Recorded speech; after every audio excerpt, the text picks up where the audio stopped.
Hey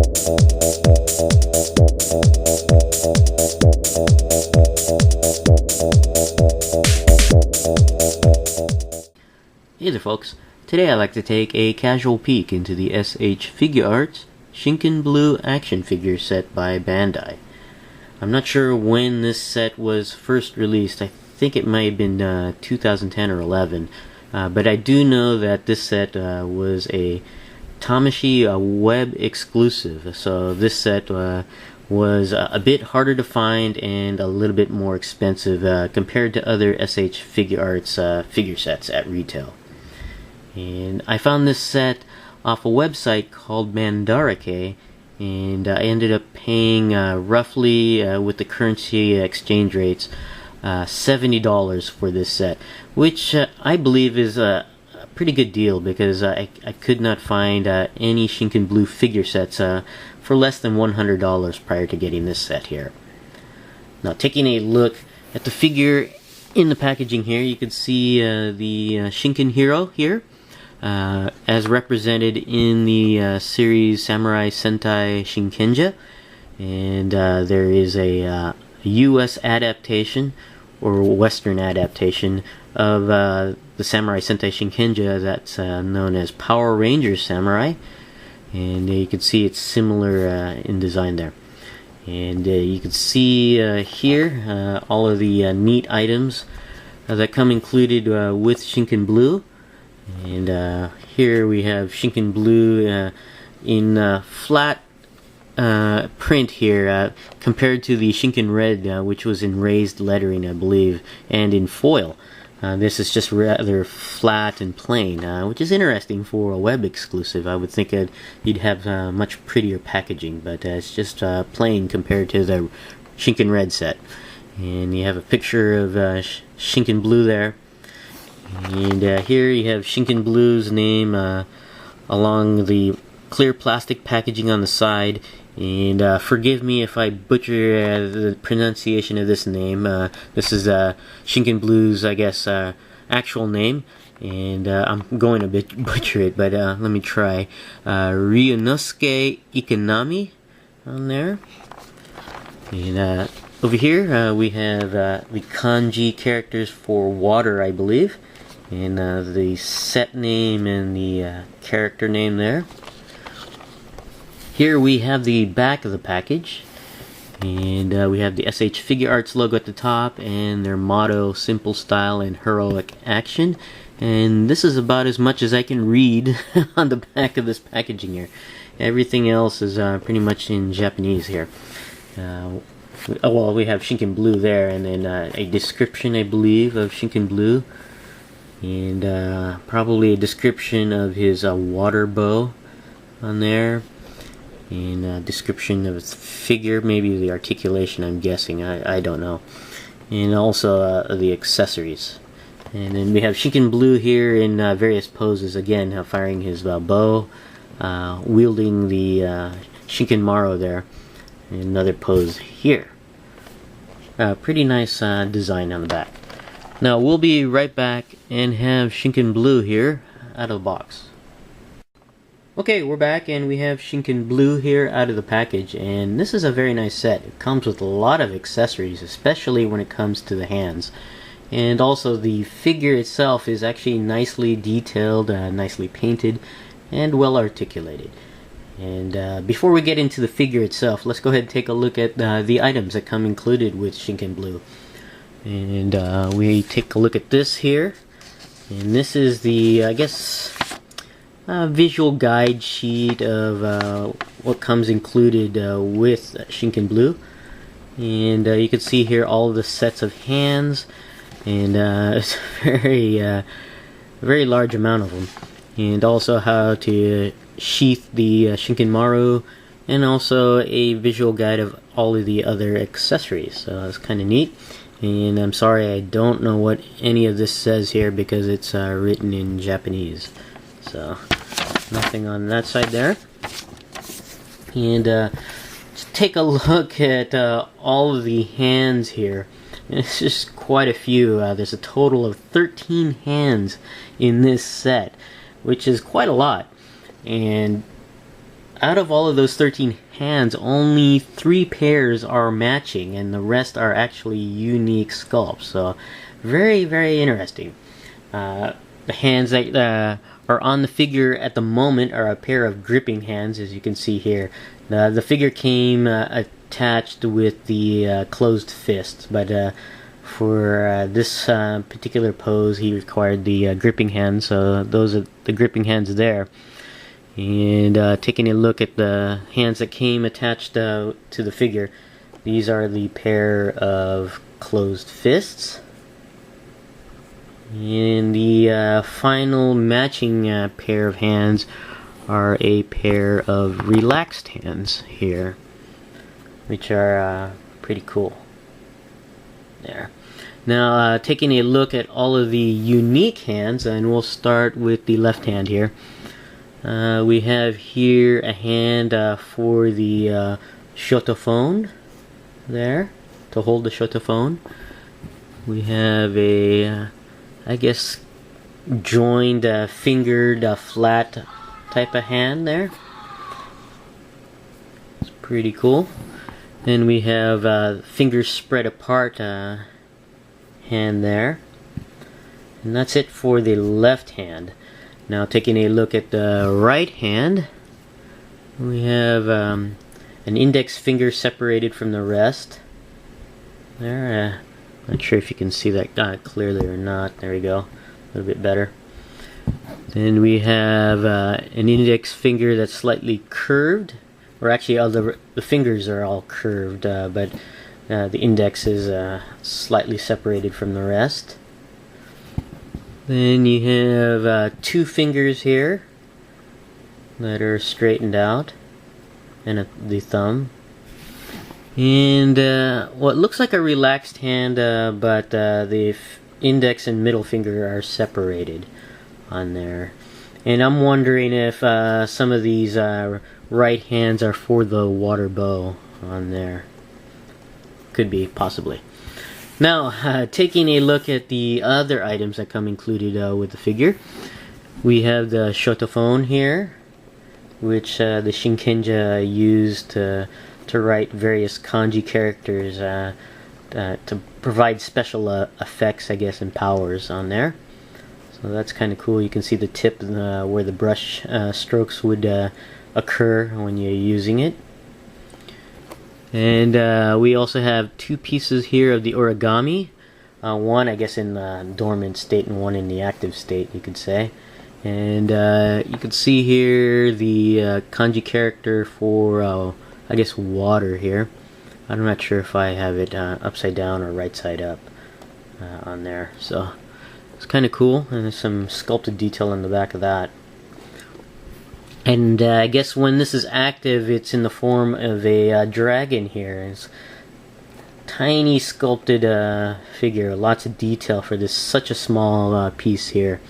The only thing that actually is articulated and moves is the head here at the neck, and it basically swivels up and down there.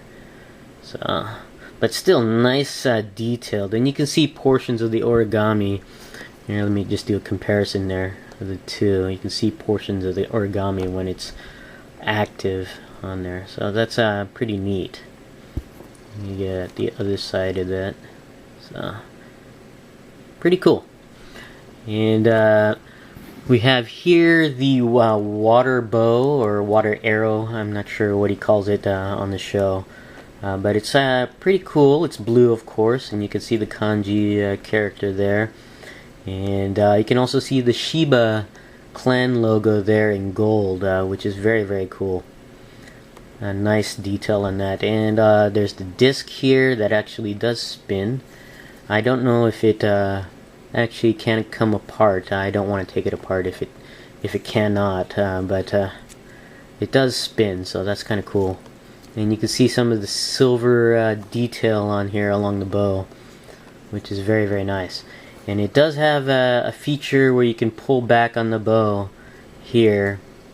Yeah, but it's kind of tight in moving this in and out, so I don't like to move it in and out too much. I really have to push it in very carefully because I don't want it to snap when I push too hard or in the wrong direction. So It's very, very tight. It gets stuck along the way on moving it in and out. And you can see the grip handle here for the right hand of that. So let me just push that in a little bit there. There we go. But it's a very cool looking bow on there with that spinning disc. Very nice. Now there is one other accessory that Shinken Blue uses, and that's the Shinken Maro, and that's pretty much the standard blade, I guess, of the Shinkenja, and they're all the same with each of the figures in the figure sets. So you got the gold accent here, very nice. The silver blade, which is got a very sharp point at the end there, so you got to be careful with that. And just see some of the detail there on the hilt. It's very, very nice. And you can see the disc here that does not spin because the center is not rounded. It's an actual octagon shape. And you can actually take it off and just push on it a little bit, and you can see the disc itself here.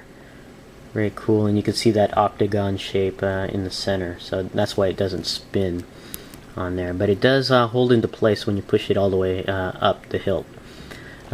Nice thing about this sword here is of course the Shiba logo at the very end of the grip handle, so that's really, really nice detail on there. Very cool.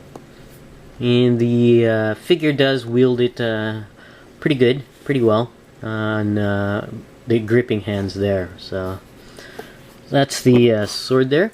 Now taking a look at the Shinken Blue figure, it uses the standard Shinkenja figure mold, and but has basically a different color and of course a unique head. And excuse me while the phone rings there.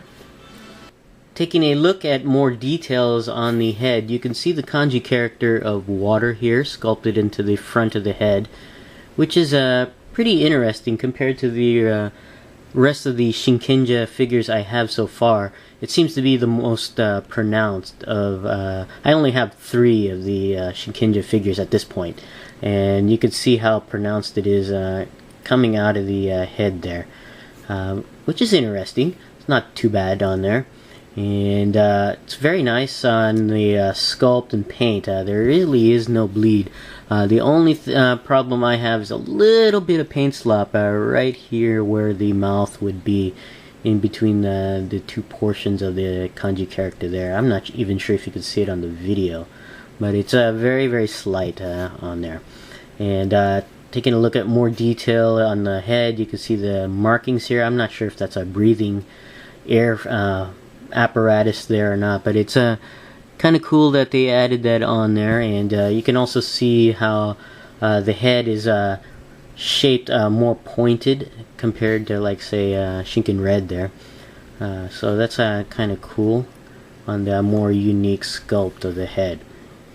Now the rest of the body, of course, is pretty much shared between the male Shinkenja characters or figures.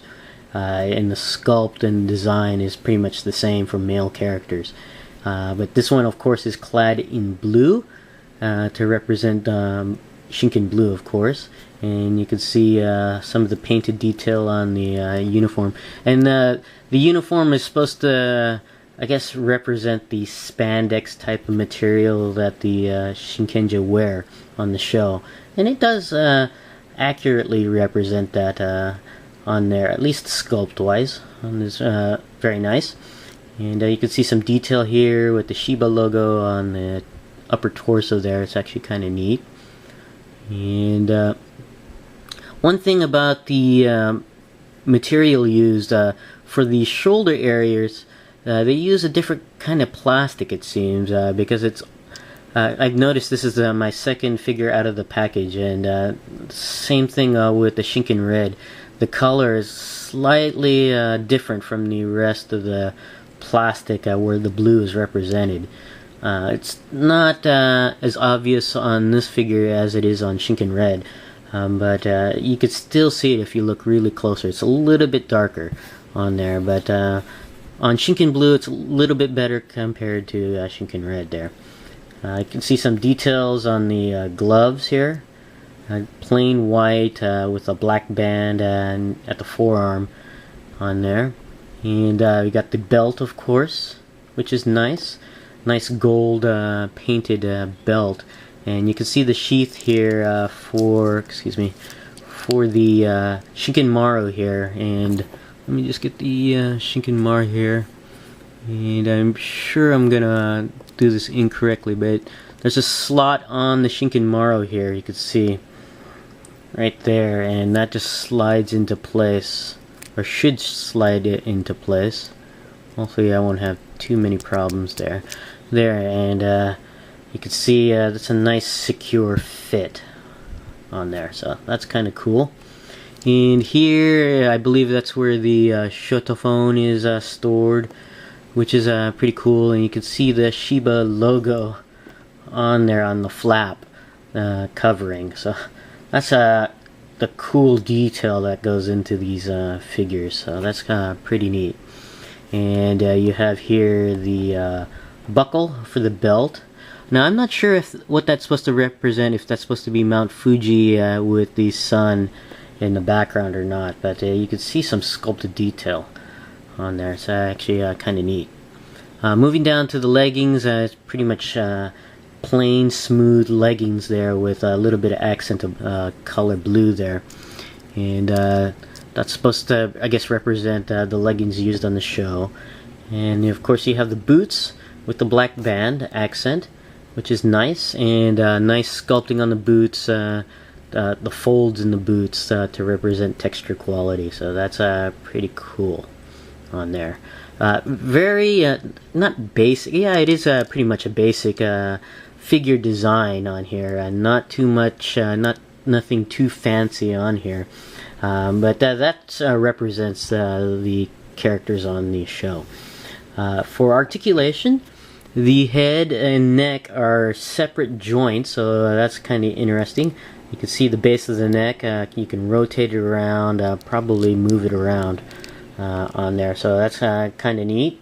As well as the head is, I believe, on a ball joint, so it can go around the neck, side to side, a great way, up and down, so you get a really nice emotive poses with the head and neck combination, which is really nice.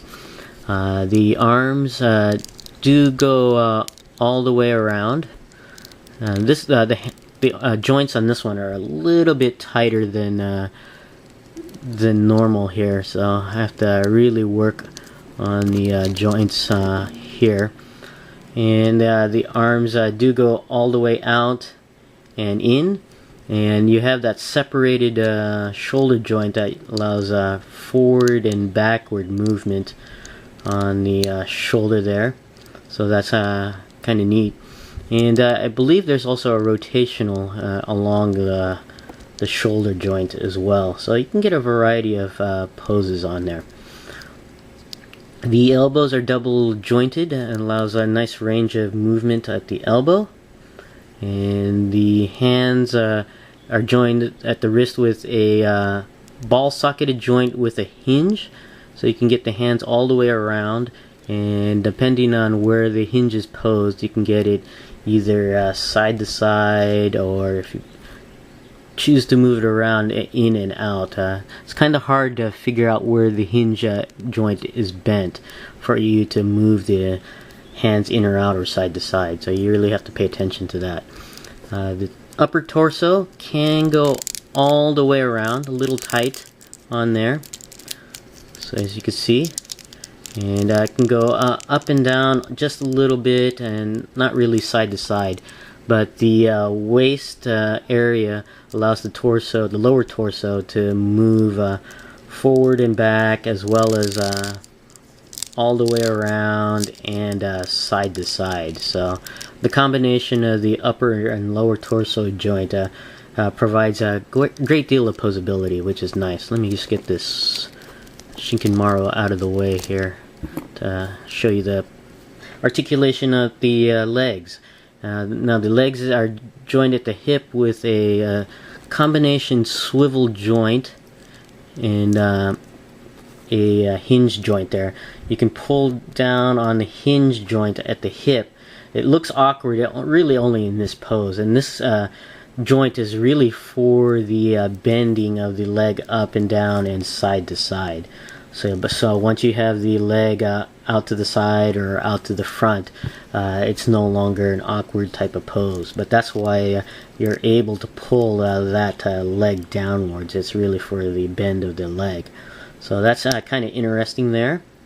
And also there is a swivel joint here at the top of the thigh that can go around, but not completely around here. But you can get it in a lot of different range of movement there. Now the knees do bend at 2 points, which is nice and provides the leg to go all the way back out, so that's kind of neat. And the feet are on a ball-socketed joint at the ankle, which allows the leg or the feet to go up and down on there, as well as pivot side to side, and of course all the way around. So that's kind of neat. And the feet do have a toe joint there, so pretty cool. Nice range of movement for these Figuarts figures, especially the Shinken figures. Although the shoulder area does require a little bit of work, especially when it's really stiff, to get the pose that you want here. But still a nice, highly posable action figure for this Shinken here, as well as nicely painted and detailed. It's just a great figure to have if you're collecting the Samurai Sentai Shinken or the Power Ranger Samurai, or just Figuarts figures in general. And this is my casual peek into the S.H.Figuarts Shinken Blue action figure. A great figure to have. Thanks for watching, and I'll see you guys next time.